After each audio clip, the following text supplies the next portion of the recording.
So, up to the last point, so we were talking about subgrain formation in titanium alloys during the process of creep, and the subgrain formation happens because the dislocations that are getting hindered during their motion try to overcome those barriers by recovery. So, the recovery process requires high temperature. So, and that is how you have the subgrains where the boundaries of the subgrains are consisting of arrays of dislocations, and the subgrain region is more or less strain free. Now, the question that arises is what will happen if the material would not experience recovery. Well, the point is, if the material does not experience recovery, then creep may or may not happen at the initial applied stress. Most probably it will stop, or the creep deformation rates will be so low that for all practical purposes it will be imperceptible. Now, the reason behind this is that creep, as we understand, is a competition between the mechanisms of strain hardening and the mechanisms of recovery.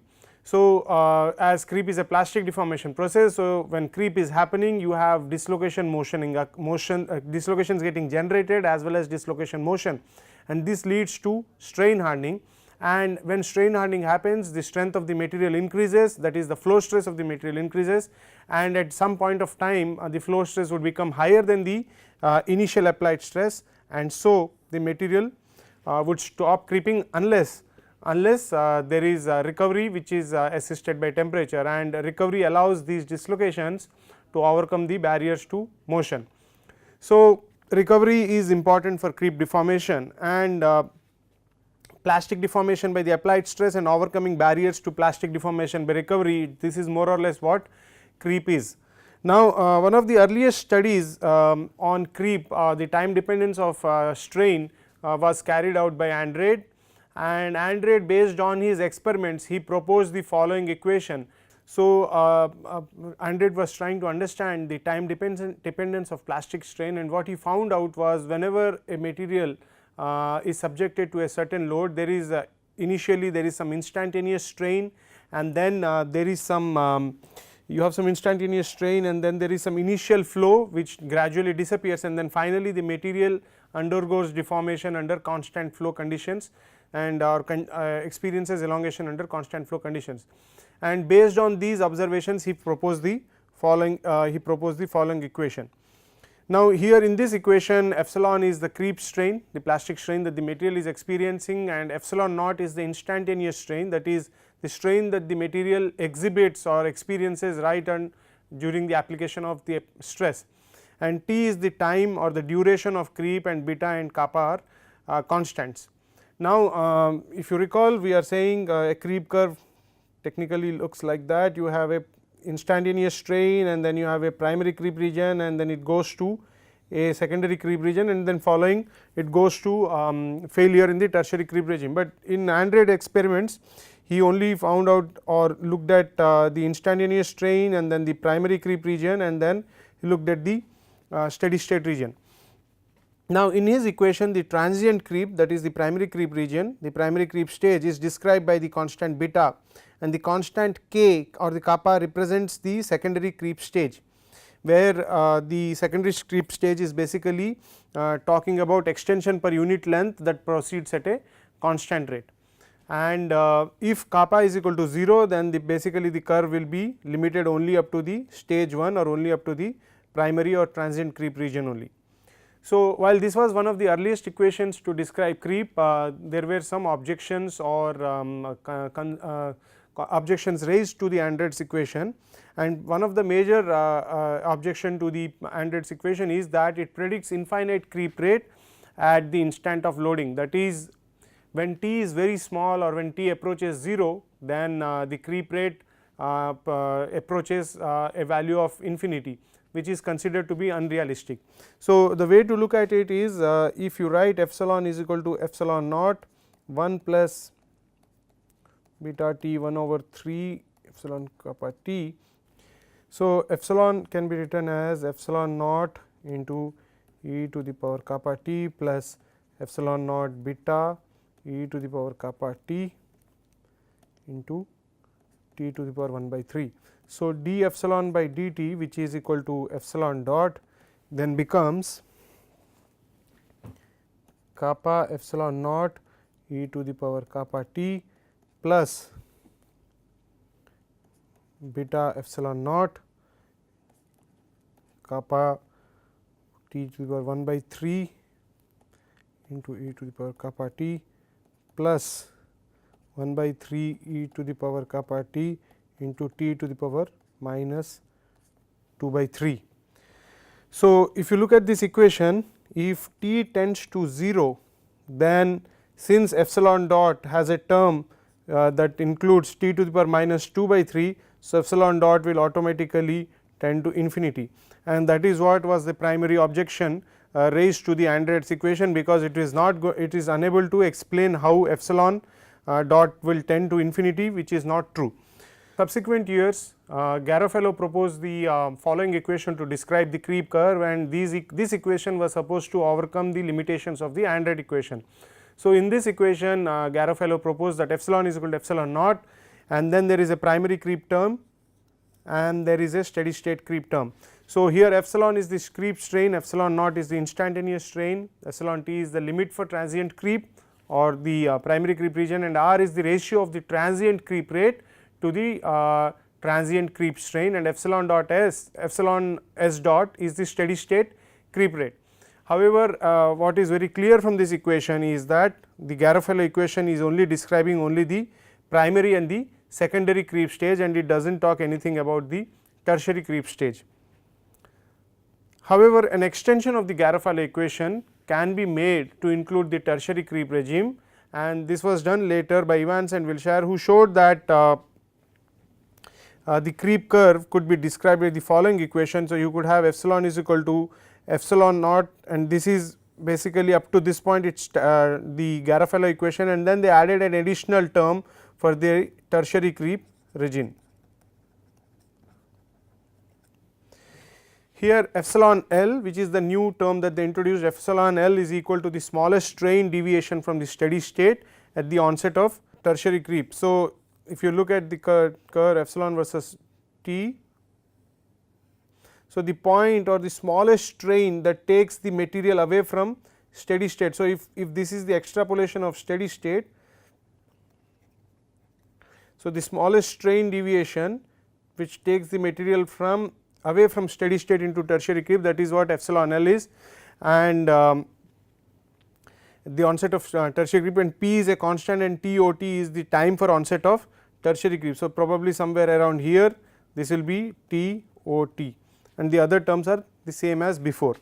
However, there are other kinds of creep behavior, also creep equations that people have observed. One such creep equation is the logarithmic creep equation. This equation is mentioned here. So, epsilon is equal to epsilon naught plus alpha ln of 1 plus gamma t, where alpha and gamma are constants. Though what this equation suggests is that the strain rate of deformation slowly tends to 0 at long durations. So, and this kind of an equation is useful for describing exhaustion creep. So, if you look at the this point, the equation suggests that the strain rate of deformation slowly tends to 0 at long durations. That is very clear if we take this equation, epsilon is equal to epsilon naught plus alpha ln of 1 plus gamma t. So, d epsilon over dt is equal to alpha over 1 plus gamma t into gamma. So, that becomes alpha gamma by 1 plus gamma t. So, the strain rate in during logarithmic creep, the strain rate of deformation is basically alpha gamma by 1 plus gamma t. So, when t tends to very high values, so say t is very large, then the denominator term this becomes very large. So, epsilon dot decreases, and probably you can say it tends towards 0. So, so the epsilon dot eventually tends to 0. So, t is very large, say for example, t tends to infinity, then epsilon dot tends to 0. So, this kind of a behavior is also known as the exhaustion creep behavior, and the point is when would you expect exhaustion creep. So, if you plot epsilon dot versus t, what you eventually see is something like that, epsilon dot tending to 0. and one could expect this kind of a behavior where under creep conditions where the temperature is low. So, if your temperature is low, then what would happen is the material will not be able to recover. So, since creep involves a competition between mechanisms of strain hardening and mechanisms of recovery. So, when if the material is unable to recover, then what would happen is because of strain hardening, the flow stress of the material exceeds the applied stress, and at that point of time the material will stop creeping or the creep rate would tend towards 0. So, that is when you would expect exhaustion creep. So, exhaustion creep can be expected at very low test temperatures where the processes of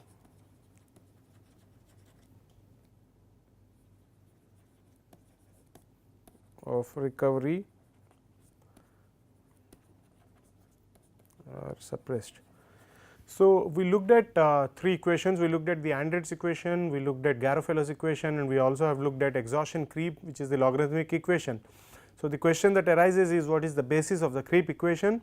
Well, when we talk of Andreads equation, Andrade used an empirical approach to come up with his equation. So, he basically relied on his experimental observations, the observations that he made during his creep test, and based on those observations he came up with his equation.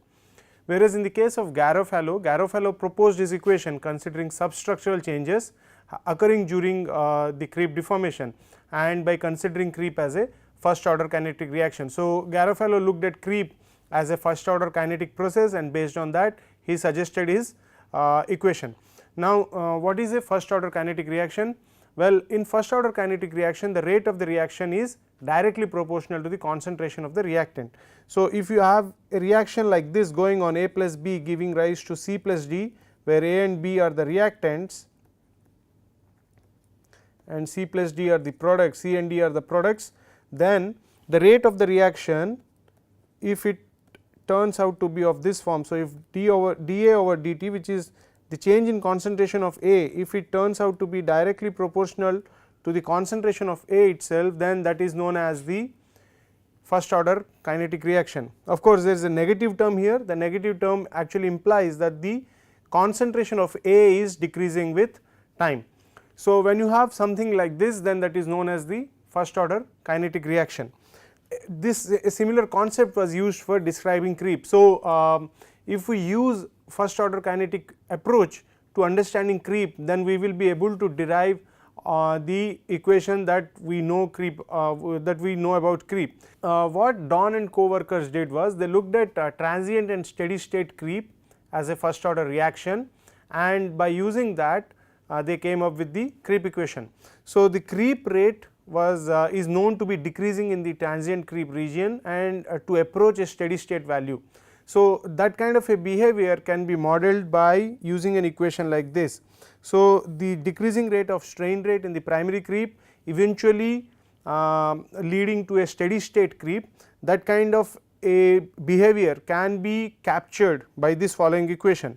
So, here you have a term tau. So, tau is the relaxation time for rearrangement of dislocations during transient creep controlled by dislocation climb process. So, the underlying assumption here is that the plastic deformation is being carried out by dislocations, and dislocation climb is a necessary mechanism for recovery to happen, and when dislocation climb is happening, there is some amount of rearrangement of dislocations that happening, and that rearrangement of dislocations has a certain relaxation time tau. So, this is basically the equation, and epsilon dot is the instantaneous creep rate and epsilon s dot is the steady state creep rate. So, if we use this equation, then we will be able to derive the entire creep equation. So, let us go through the derivation, and we can find out how it will lead us to the Garofalo's equation. So, if we take d epsilon dot minus d epsilon s dot by dt is equal to minus epsilon dot minus epsilon dot s over tau. So, this is the first order kinetic equation. So, this implies d epsilon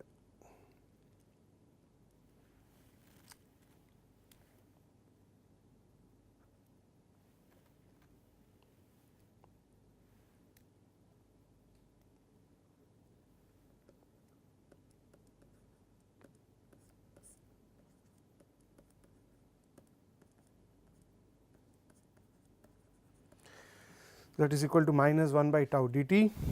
And now, if we carry out integration of this,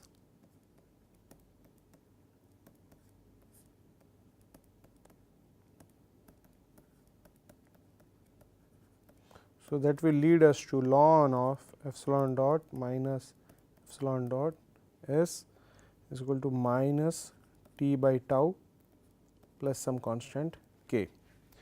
So, this implies epsilon dot minus epsilon s dot is equal to e to the power t over tau into e to the power k. And so, tau as I mentioned is the relaxation time for rearrangement of dislocations, and 1 over tau can also be written as r, which is the rate of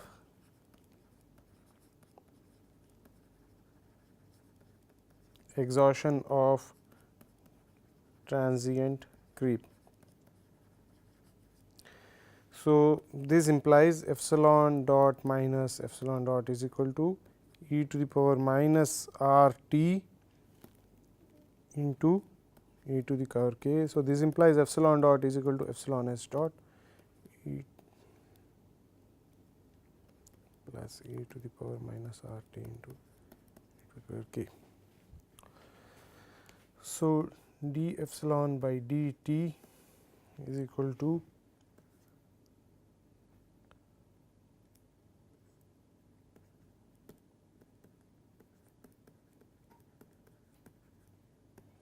this implies integration of d epsilon is equal to integration of epsilon s dot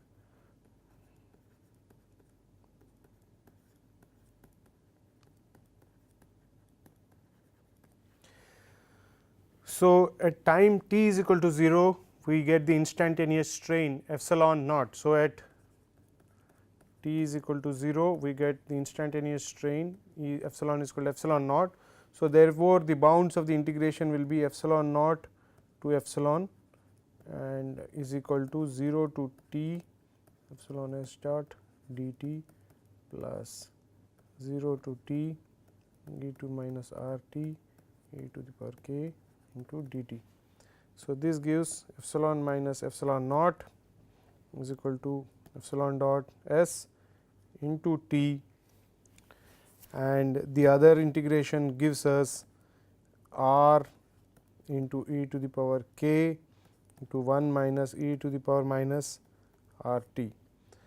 So, this implies epsilon is equal to epsilon naught plus r into e to the power k 1 minus e to the power minus r t plus epsilon s dot into t. So, this is very similar, this equation that we have arrived at following this derivation is very similar to the Garofalo's equation, and if you notice r into e to the power k can be written as epsilon t, which is the transient strain. So, then this becomes the Garofalo equation epsilon naught epsilon is equal to epsilon naught into epsilon t into 1 minus e to the power minus r t plus epsilon s dot into t.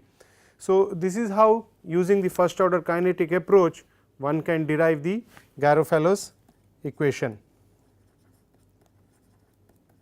So, this allows the creep equation to be understood by physics based mechanism. So, this is basically the foundation, the physics based mechanisms are the foundation of this equation.